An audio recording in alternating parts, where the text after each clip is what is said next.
অর্ধবার্ষিক পরীক্ষার ফলাফল অভিভাবক সমাবেশের শ্রদ্ধা প্রধান অতিথি অত্র বিদ্যালয়ের অ্যাডহক কমিটির সুযোগ্য সভাপতি জনাব ইয়াহিয়া আমিন সুমন মহোদয়, উপস্থিত অভিভাবক সদস্য জনাব হাসানুল্লাহ শামীম, উপস্থিত সম্মানিত আমার সহকর্মী শিক্ষক মন্ডলী,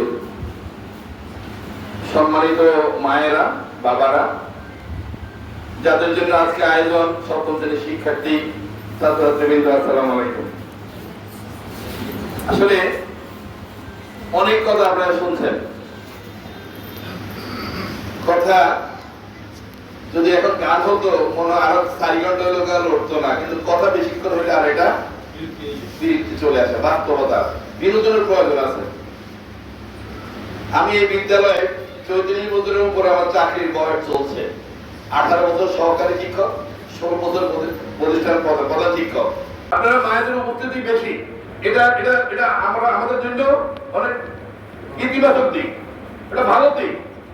আপনারা যদি এটাকে একটু পজিটিভলি দেখেন, আপনার মেয়ে, আপনার ছেলে, ভবিষ্যৎ, এটা আপনার ভবিষ্যৎ। আমি ব্যাংক ব্যালেন্স, ব্যাংকে 1 লাখ টাকা 5 লাখ টাকা রাখছেন, মাসের শেষে 5,000 টাকা পাবেন, এটা থাকবে। আপনি একটা সন্তানকে পুঁজি মনে করেন যে এটা আমার 1 কোটি টাকার পুঁজি, আমি এটাকে অভাব করে নেব, এখানে এইভাবে আমি টার্গেট নেব, এখানে আমি ওই পর্যায়ে পৌঁছাবো। আপনি এই টার্গেটটা করেন, তাকে স্বপ্ন দেখান, স্বপ্ন শিখান যে আমরা কোন জায়গায় স্বপ্ন দেয়, এটা স্বপ্ন নয়, জেগে জেগে স্বপ্ন দেখান যে তুমি বড় হয়ে ডাক্তার হবে। এই স্কুলের মেয়ে, এই স্কুলের ছাত্রী যদি কি হতে পারে, এখন মহাপরিচালক হতে পারে, এই পরিবার মহাপরিচালক, আমাদের 1 বছর জুনিয়র, স্বাস্থ্য পরিবার কল্যাণ মন্ত্রণালয়ে পিজি হতে পারে, কি সে তো ছাত্রী। তাহলে এখন আর ছেলে আর মেয়ের পার্থক্য নাই। আপনার ছেলে মেয়েকে একটু স্বপ্ন দেখান, আপনি তার সাথে একটু বসেন। এখন দেখা যায় অনেকের ব্রেন একবারে ডাল, সে কিছুই জানে না। আপনি তাকে কি করেন, দেখেন যে অবস্থা, স্যারদের সাথে বসেননি তো দেখেন তাকে দ্বারা পড়ালেখা হবে না, তাকে অন্য কাজ করেন। আমি উদাহরণ দিচ্ছি, গতবার 10-এর একটা ছাত্রী 9-10 থেকে সে ফর্ম ফিল আপ করতে পারে না, আমি তারে ভর্তি করি না, পুরো এলাকা এক করে শুধু লাস্টে স্যার আপনি শুধু তার নামটা রাখেন, শেষ করে আসল রাখেন। এখন ধরুন অর্ধবার্ষিক প্রাক-নির্বাচনী পরীক্ষার ফলাফল দিয়েছি, সে 8 বিষয়ে ফেল, তার মা হয়েছে আবার ওই আগের মতো। মানে মাটা আমি ওইভাবে কাউকে বলছি না, মানে উনি এত বেশি আমরা গ্রামীণ ভাষাতে বলি বেহাইয়া, আমি যদি ওইটাকে এভাবে বলি, মানে উনি মনে হয় যেন কি করবো না করবে বাচ্চারা স্কুলে রাখার জন্য। কিন্তু আমি বলছি আপনার বাচ্চা আর আমার স্কুলে রাখার সুযোগ না, বাড়ির কাজ করার, এই কাজটা কাজে লাগবে, স্কুলে পাঠালে সময়টা এত নষ্ট। এখন আপনি আপনার বাচ্চাটাকে যদি দেখেন কি হয়, এরকম তার মেধা এরকম, তাকে অন্যদিকে শুধু সবাই পড়ালেখা হবে তা না, কিন্তু অন্তত পড়ালেখা করার জন্য তার যে দরকার, তার যে মূল ভিত্তি দরকার, সে ভিত্তি আপনার বাইরে দিতে পারবেন। একজন মা অনেক শিক্ষিত হবে, অনার্স মাস্টার্স হতে হবে তা না। তাদের জন্য বলছি, সুতরাং আপনি প্রতিযোগিতা টিকতে হবে। আমি যদি এখন বলি 7ম গোলাপের উপর 1 দাঁড়াও, গোলাপের উপর 1 কত দাঁড়াচ্ছে 1 জন, তাহলে প্রতিযোগিতা টিকছে কজন, 1 জন, সুতরাং বসো। সুতরাং আপনাকে এরকম প্রতিযোগিতা আসতে হবে, 55 জনের মধ্যে ঢুকতে হবে।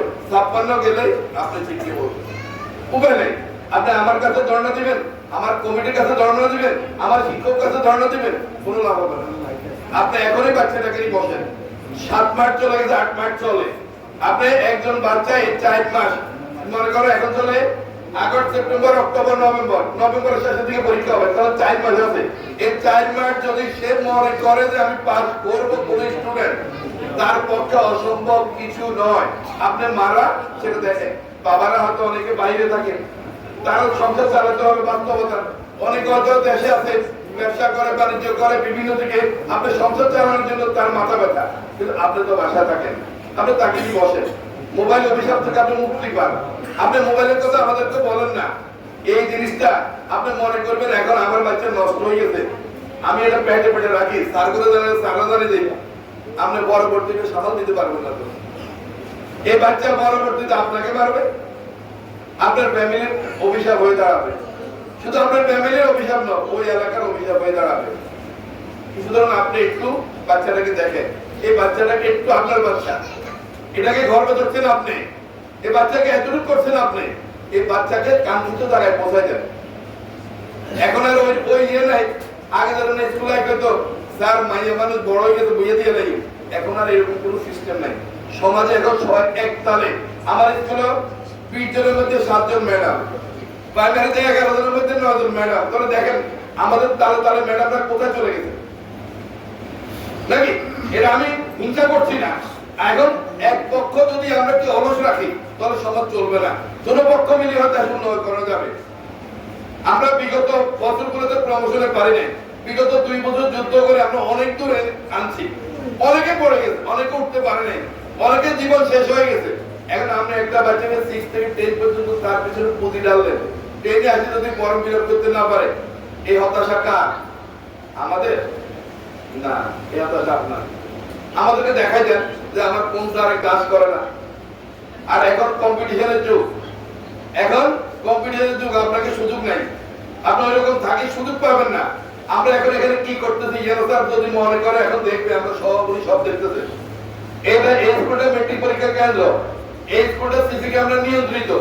সুতরাং মেট্রিক পরীক্ষা পর্যন্ত দেখা যায়, যখন মেট্রিক পরীক্ষা বলে শিক্ষামন্ত্রী মনে করে যদি উনি এই কেন্দ্রটা দেখবে, উনি শুধু এক টিপ দরকার, উনি শুধু আমার লিঙ্কে ঢুকলে এই স্কুল দেখতে পাচ্ছেন। এই গতবার মেট্রিক পরীক্ষা যেটা গেছে এই বছর 2026 মেট্রিক পরীক্ষায় এক কেন্দ্রে ঢাকা শহরে এক কেন্দ্রে 16 জন 12 জন টিচারকে এক্সপেল করছে কে? শিক্ষামন্ত্রী ইয়েতে দেখে, এই সিসি ক্যামেরা দেখে। তাহলে এখন কি করছে? আপনার বাচ্চাদের মনে করবেন, আগে আমরা মনে করতাম ভালো ছাত্রের লগে কি করে সিট ঢালাম বা রেজিস্ট্রেশন করতে ভালো ছাত্রেরা, আগে এরকম প্রতিযোগিতা, আমরা যখন প্রথম চাকরি করতাম এরকম প্রতিযোগিতা ছিল। এখন আর প্রতিযোগিতা করে লাভ নাই। আপনার লগে ভালো ছাত্র আমরা যদি তাকাইতে পারবো না, তাকাইলে আমরা খাতা দেবো। সুতরাং আমরা এখন আমাদের টিচাররা ক্লাস করে, দেখা যায় আমি বসে বসে সিসি ক্যামেরা দেখি, এই ক্লাসে স্যার যায় না কেন, কখন গেছে না গেছে, স্যারে কি করে, স্টুডেন্ট কি করে। দেখা যায় এমনও গেছে স্যারে হয়তো বোর্ডে অঙ্ক করে, স্টুডেন্ট পিছিয়ে বসে আইসক্রিম খায়। আজকে 1 ঘন্টা দেখলাম, শেষ ঘন্টা স্যার ক্লাসে গেছে ঠিকই, বাচ্চা দেখেন আমার 50 মিনিটের লেজার বাচ্চা এরপরও আইসক্রিম খাচ্ছে, 50 মিনিট লেজারের পরও সে আইসক্রিম খাচ্ছে। আমি যে দেখতেছি, আমি প্রতি প্রায় আনতেছি যে ক্লাসে দুষ্টামি করে, যে ক্লাসে এরকম কোনো কিছু হয়, আমি আস্তে আস্তে খবর দিয়ে আনতেছি। আমার রুমে বসে বসে সব দেখতেছি, পুরো ক্যাম্পাস দেখতেছি। তাহলে আপনার স্টুডেন্ট তো এরকম আপনি দেখেন, এটার প্রত্যেকের একটা ক্যাপাসিটি আছে। এই ব্রেনটা কখন শার্প থাকে, কখন শার্প থাকে না। আপনি পুরা রাত্রে ঘুম মারলেন, সকালবেলায় উঠে যদি মনোরঞ্জন ঘুমান, পুরা রাত্রে ঘুম মারা যদি 2 ঘন্টা 10টা থেকে 12টা এই 2 ঘন্টা ঘুম যাইতেন, আর এই 2 ঘন্টার ঘুম যদি পুরো দিন মারেন, তাও কি হবে না? সম্ভব হবে না। এই 2 ঘন্টার ঘুম এত উপকারী ব্রেনের জন্য।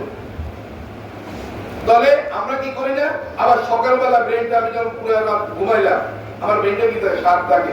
ফজর নামাজের পরে যখন উঠলেন, আপনার তাকে যে ধর্মের তার ধর্মীয় কাজগুলো করা। আমার স্কুলে মসজিদ, 2টা মসজিদ মেয়েদের, একটা ওখানে আছে ওই বিল্ডিং এর পিছনে, ওদিকে ওই বিল্ডিং এর মেয়েরা পড়ে, এখানে আরেকটা আছে, আমরা একটা রুম করে দিয়েছি, সাথে ওখানে আছে। তাহলে আমরা মেয়েরা পড়তে ছেলেদের জন্য মসজিদ দেখা, ওদেরকে দৌড়াই দৌড়াই নিতে হয়। মালা সব দাঁড়ান লাগা এক জায়গায়, আর সব দাঁড়ান লাগা এক জায়গায়, আর সব দাঁড়ান লাগা এক জায়গায়। তাহলে তাকে যদি এরকম করি, আপনি যদি না করেন, দৌড়াই দৌড়াই কতক্ষণ দিব? দৌড়াই দৌড়াই তাকে নেওয়ার সুযোগ নাই। এমন দিন আসবে তাকে দৌড়াইবে, হয়তো আপনি আমাকে গালি দিবেন যে স্যার আইতে রেজাল্ট খারাপ হয়েছে, স্যারে বলছে বা এরকম হয়েছে, কিন্তু আমার হয়তো গাড়িটাই আমার গায়ে লাগবে, কিন্তু আপনার যে পুরা জীবনের কান্না হবে। আপনি সকালবেলা তাকে পাঠান, সকালবেলা যখন পাঠাইবেন তাকে একটু খাওয়ান, 2টা রুটি বানাই দেন, খাওয়াই, সে 2টা রুটি খাওয়াই দেন, 2টা রুটি তার ব্যাগে দিয়ে দেন। অনেক মেয়েরা আনতে চায় না, যদি আনতে না চায় আপনি আমাদেরকে বলেন, কেন? সে তার খাওয়া আনবে, সমস্যা কি?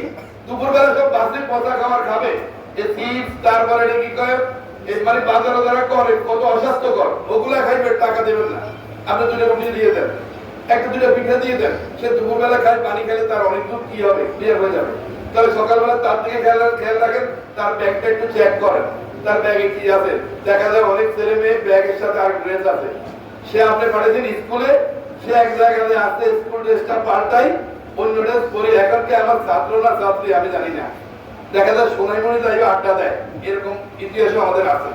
স্কুলে আছে, মা জানে বাবা জানে স্কুলও, কিন্তু আড্ডা দেয় সোনাইমণি। গার্ডিয়ান আনি 2 বার 3 বার আনছি, পরে এখন আর স্কুল আর আসে না। আমরা পরে পারস্তারের ক্লাসে পারস্তার গার্ডিয়ান খবর দিয়ে আনাছি, আনাই দেখা যাবে এরপরে আবার চলে গেছে। এখন আর স্কুলে জায়গা দিই না। সুতরাং আপনি প্রথমত এটা দেখেন, খাওয়া কনফার্ম করে তাকে যেখানে পাঠান ওই জায়গার কাজে কোন একটা তো এখন অল্প পয়সা, কোন একটা একজন স্যারের ফোন দিতে আমার কতক্ষণ লাগে, স্যার আপনার কাছে প্রাইভেট পড়ছে কিনা। অনেক গার্ডিয়ান হয়তো এখানে ভয় করেন, আপনার ছেলে অথবা মেয়েরে আমাকে অনেকে বলে দেন, গতকালকে তো একজনে আমাকে বলে গেছেন। এখন আপনি বলেন, আপনি এখানে বলতে ভয় কোথায়? আপনার ছেলে আপনাকে যদি এখন ভয় পান, পড়াইলে কি করবেন? তাহলে স্কুলে পাঠাচ্ছেন, স্যারের কাছে ফোন দেন, আবার স্কুলে যাওয়ার পরে সে পড়ছে কিনা। আমাদের একটা ডায়েরি আছে, তার প্রত্যেক স্টুডেন্ট কাছে একটা ডায়েরি আছে, ডায়েরির মধ্যে সকল স্যারের মোবাইল নাম্বার আছে।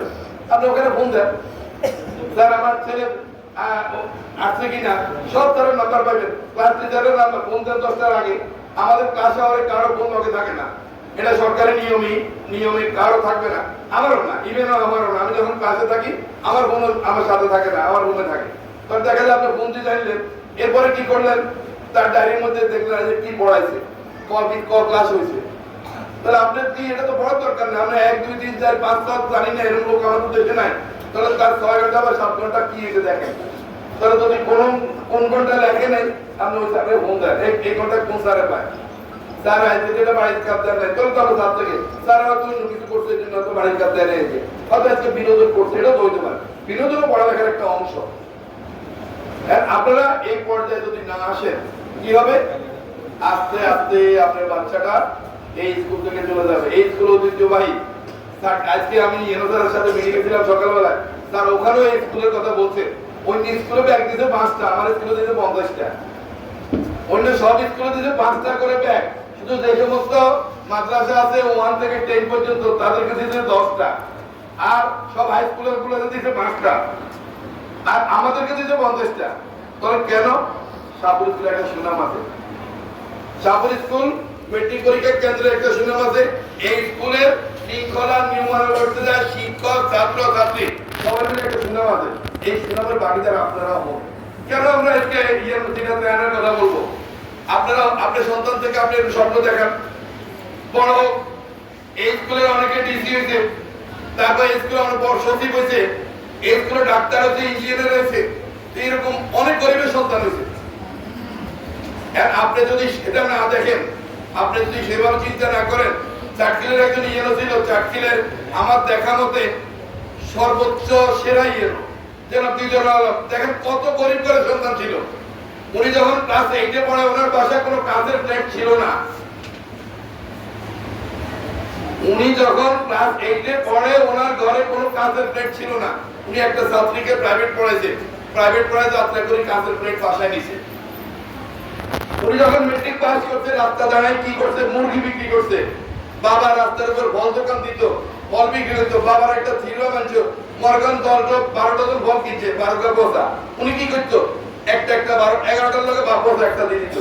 তো স্যার একদিন ওরা বাবারে ধরল, স্যার বাবা আপনি পয়সাটা দেন কেন? আমি কি নিয়েছি পয়সা, আমি ভালো জিম করতে পারি, কারণ দরবারের দাম বাড়ে দেন, কম দাম বাড়ে না, আমার থেকে কিনবে না। একটা পয়সা দিলে আমার থেকে কিনবো, আমি দাম সবার মতো নিলে। পরে স্যারে কইলো, ওনার বাবাকে বুঝাইলো যে আপনি 11টা নেন, দেখবেন নিবে আস্তে আস্তে। যে ভাই আমি পয়সা দিতে পারবো না, আপনাকে খারাপও দিতে পারবো না, আমি 11টা দিতে পারবো। তাহলে এই লোকটা এই পর্যায়ে উচিত, তার ঘরে এখন 3 জন বিসিএস অফিসার, চাটকিলে সেরা ইউনো ছিল। আমার স্কুলে অনেকবার আসছে, এমনকি আমার চিটাগাং আছে, আমি চিটাগাং ওনার অফিসে 2টা দেখা করছি, এখন ফেনীতে আছে। তো এই যে কেন ওনাদের কথা বলি, ওনারা অনেক গরিব ঘর থেকে উঠে আসতেছে। আমার স্কুলে গরিবের জন্য যে সুবিধা আছে এটা কোথাও নাই। গরিবকে বেতন মাপ নেই, গরিবের উপবৃত্তি দিই। তারপর গরিবদের জন্য যারা প্রাইভেট পড়তে পারে না, প্রাইভেট প্রত্যেক স্যারের কাছে প্রতি বেশে 5 জন করে ফ্রি পড়ার সুযোগ আছে। আর আপনারা কি করবেন, দেখা যায় ডিসেম্বরে স্যার মাইয়ার তো ভাবে মারি না, ফেল করে গেছে। আর আমরা পড়ার ডিসেম্বর হয়, তখন কি করবেন, ফল নেবেন, তখন কথা গাছ রুখতে পারি না। যখন কাঁঠাল পাড়বেন, কথা না কারণ গাছে তো রুখতে পারি, এটা নিতে হবে না। মায়েরা আপনাদেরকে অনুরোধ করি, আপনার বাচ্চাকে একটু বসেন আর আমাদেরকে তা শেয়ার করেন। ডায়েরিতে সব তার নাম্বার আছে। আমার মনে হয় অনেক মায়েরা আছে ডায়েরি আছে কিনা এটাও জানে না। তো যেটা জানি তো আমার মনে হয় আমাদেরকে ডিস্টার্ব করতো। ডিস্টার্ব না, আমি মনে করি আপনি আমাদেরকে আরো ইয়ে করার জন্য আরো সচেতন করতে পারতেন।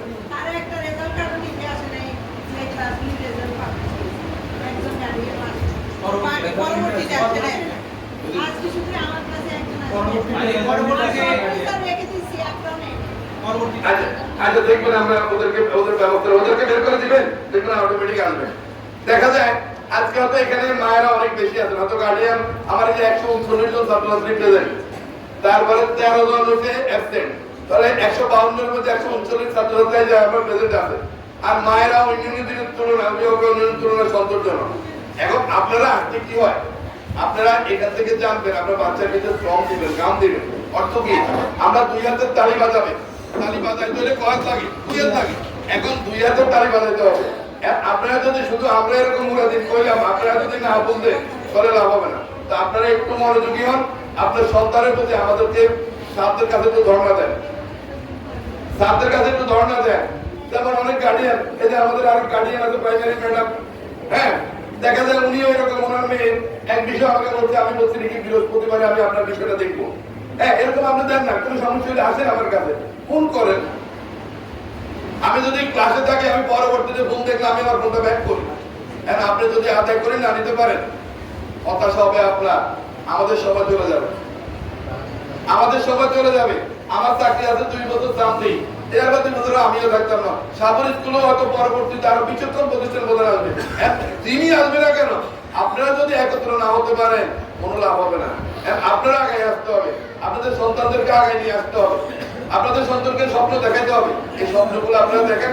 আজকে থেকে আপনি কি করেন, প্রতিজ্ঞা নেন যে ডিসেম্বর নভেম্বর পর্যন্ত এই বাচ্চার পিছনে আমি সময় দেব, যে বাচ্চা কবিষা ফেল করছে, কেমনে ফেল করে আমি একটু দেখবো। অসম্ভবের কিছু নেই।